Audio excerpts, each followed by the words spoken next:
Yusuf terus berlatih pedang dan menembak bersama Rudamun hingga ia mahir dalam menggunakan alat-alat perang itu. Hari-hari Yuzarsif di istana berjalan seperti biasanya. Dan setelah dia membereskan makanan sisa dari Putifar dan Zulaikha, dia membawa makanan itu menuju kamar budak dan pelayan untuk membagikannya. Sementara itu Zulaikha terus mengamati Yuzarsif di dalam istana setiap hari sampai ia beranjak dewasa.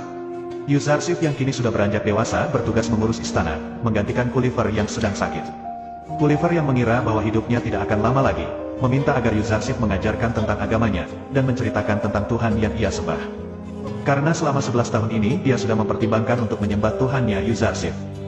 Yuzarsif pun mengatakan jika Khulifer sudah termasuk penyembahnya, karena selama 11 tahun dia sudah mempertimbangkan untuk menyembah Allah saat itu. Di sini Yuzarsif juga mengakui kepada Khulifer, bahwa dia adalah nabi utusan Allah yang terakhir pada zaman itu. Pada akhirnya Khulifer pun terbebas dari keyakinan yang sesat, dan kini menganut agama Tauhid bersama Yuzarsif. Seluruh istana mengetahui bahwa Yuzarsif setelah menggantikan posisi Khulifer sebagai pengurus istana. Tapi Yuzarsif harus mengatakan bahwa dia hanya menggantikan sementara, karena Khulifer sedang sakit. Dan jika Khulifer sudah sembuh nanti, posisinya akan dikembalikan kepadanya. Sementara itu Kalimama terus menghasut Zulaikha, untuk mempertimbangkan keputusan Putifar yang mengangkat Yuzarsif sebagai pengurus istana. Zulaikha pun memarahi Kalimama, karena dia terus saja menjelek-jelekan Yuzarsif di depannya. Putifar yang kembali menemui Amunhotep, memberikan berita bahwa wanita-wanita di kuil Amun yang seharusnya dijadikan istri oleh Amun, tapi mereka malah mendapatkan pelecehan dari para pendeta kuil. Namun hal itu membuat Amunhotep marah, dan akan segera membereskan para pendeta yang sudah melewati batas itu.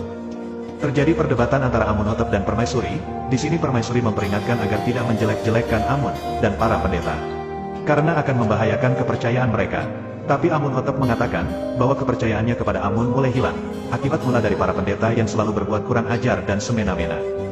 Amunhotep juga memperingatkan anaknya Amunhotep muda, agar nantinya jika dia sudah diangkat menjadi raja, dia harus bisa bijaksana dan bertindak tegas kepada pendeta-pendeta Amun yang sudah berbuat seenaknya itu.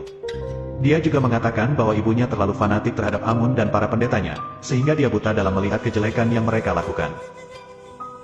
Setelah Putifar pulang dari istana Amunhotep, dia kembali ke istananya dan mengajak Yuzarsif untuk beradu pedang bersamanya. Di tengah-tengah duel itu, Yuzarsif memperingatkan kepada Putifar, bahwa Amunhotep sedang dalam bahaya, karena akan ada yang menjatuhkannya dari dalam istananya sendiri. Sementara itu, Anikmahu mendapatkan surat dari Permaisuri, bahwa kuil dan para pendeta akan segera diperangi oleh Amunhotep dalam waktu yang tidak akan lama lagi. Anikmahu yang merasa ketakutan, hanya mempunyai dua cara untuk menyelesaikan masalah ini. Yang pertama adalah mereka harus meminta maaf langsung di hadapan Amunhotep, atau yang kedua adalah menyuruh orang agar bisa membunuh Amunhotep.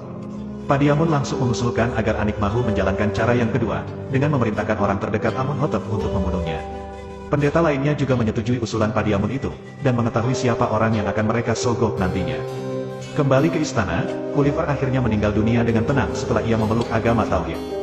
Dan Yusuf mendoakannya agar Allah mengampuni semua dosanya dan melapangkan rahmatnya. Sementara itu di Kan'an, Yakub selalu menangisi kepergian Yusufnya, dan dia juga mengatakan kepada Benyamin, bahwa sebenarnya tak masuk akal dia terus menangisi Yusuf. Karena berpisah dari satu anak, sedangkan dia masih memiliki 11 anak yang lain.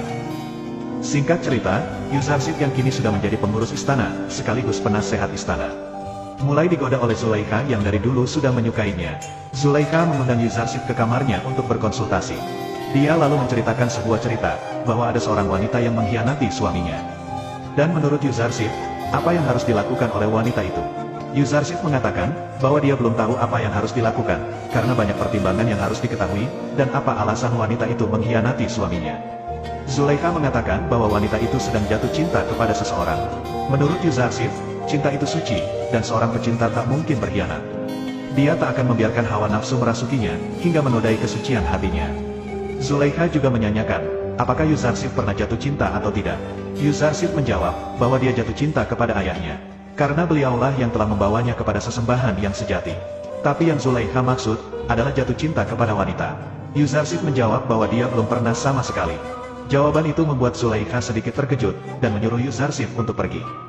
Dan jika dia akan berkonsultasi lagi, maka dia akan memanggilnya kembali. Zulaikha langsung marah dan menyampaikan kepada Kalimama, bahwa Yuzarsif kini telah lupa kalau dirinya adalah budak. Dia sama sekali tidak mempedulikan perhatian Zulaikha, bahkan menyukainya sedikitpun. Lalu Zulaikha menyuruh agar Kalimama menyiapkan pesta di istananya, agar dia bisa melupakan Yuzarsif dan bersantai sejenak. Saat di pesta itu ada seorang wanita yang menanyakan tentang budak Ibrani yang dimiliki oleh Zulaikha, yang membuatnya sedikit cemburu kepadanya para wanita di sana. Mereka juga berpikir bahwa Zulaikha memiliki hubungan gelap dengan budak Ibraninya itu. Ternyata pesta itu tidak membuat Zulaikha melupakan Yuzarsif, tapi malah semakin membuat ia memikirkannya. Zulaikha juga berniat akan bepergian ke tempat yang jauh, agar dia bisa menghapus Yuzarsif dari pikirannya. Sementara itu, Yuzarsif kembali menyambangi ruang para budak dan pelayan, untuk memberikan makanan dan berkhotbah di hadapan mereka. Ketika Zulaikha pergi ke tempat yang indah, dia malah merasa jenuh di sana, karena dia terus saja memikirkan Yuzarsif yang jauh darinya. Ternyata dia tidak bisa jauh dari Yuzarsif, dan pada akhirnya dia pun kembali ke istana. Setelah sampai di istana, Zulaikha memberikan hadiah berupa mutiara yang ia dapatkan saat dalam berpergian kepada Yuzarsif. Dia juga menanyakan kenapa Yuzarsif tidak pernah memandangi wajahnya seperti saat ia waktu kecil dulu.